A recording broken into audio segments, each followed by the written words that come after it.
today I'm making some goat head. Yes, Isiewu.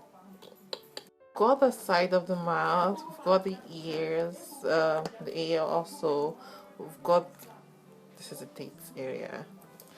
I've also got the eyes. I'm trying to look for the tongue, but I can't find the tongue somewhere. But the tongue is somewhere, sure. Make this, so we have to take out the brain. You have to boil the brain separately. So I'm going to boil mine in a clean film bag inside the goat head as well.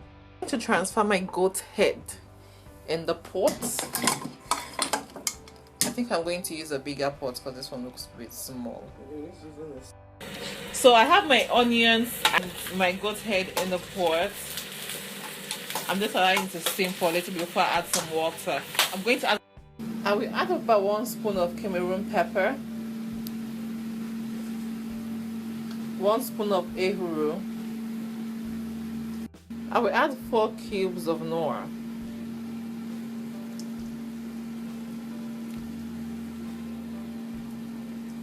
A teaspoon of red pepper and some water to boil.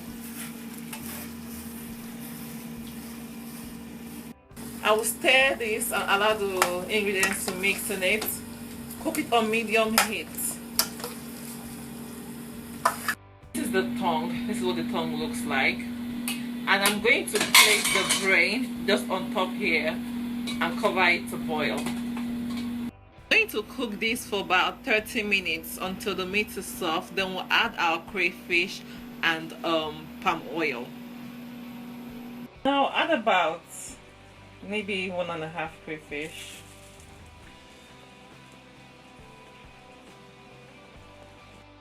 Big spoon of oil.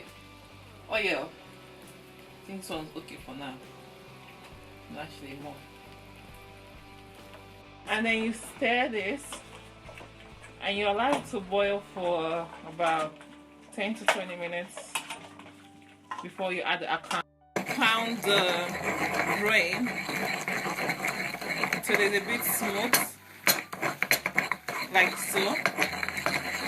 I'm going to add the brain to it.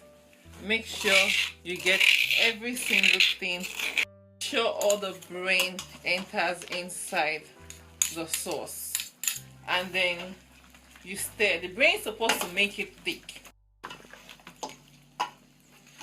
So what is left is just to put our akamu, but I'll put that in about later.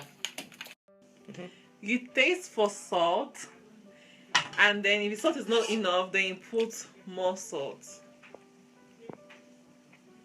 The Isiewu will commonly use Utazi and onions for garnishing. I'll also add some in the food. You can also use garden egg leaf as well to garnish. For the onions, we usually cut it like spiral or in circular form or rounds like this. Like break it so that you can have like the circles like this. That's what we'll typically do.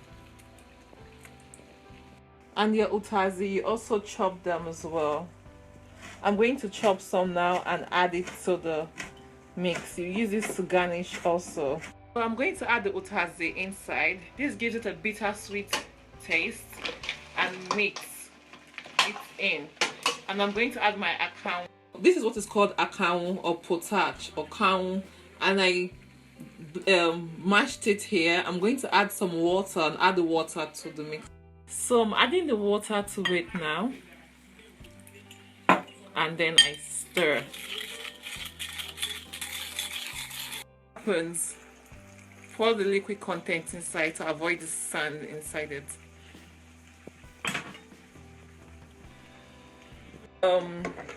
Evaporating a bit fluffy, so you have to continue like turning it so that it goes everywhere.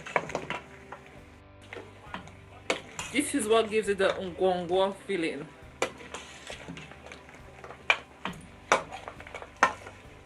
It's ready, and then we serve. You have to use a traditional calabash to serve it.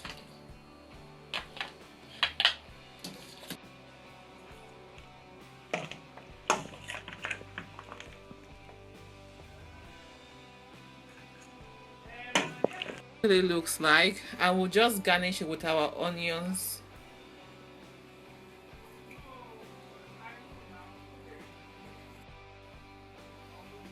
and our utazi.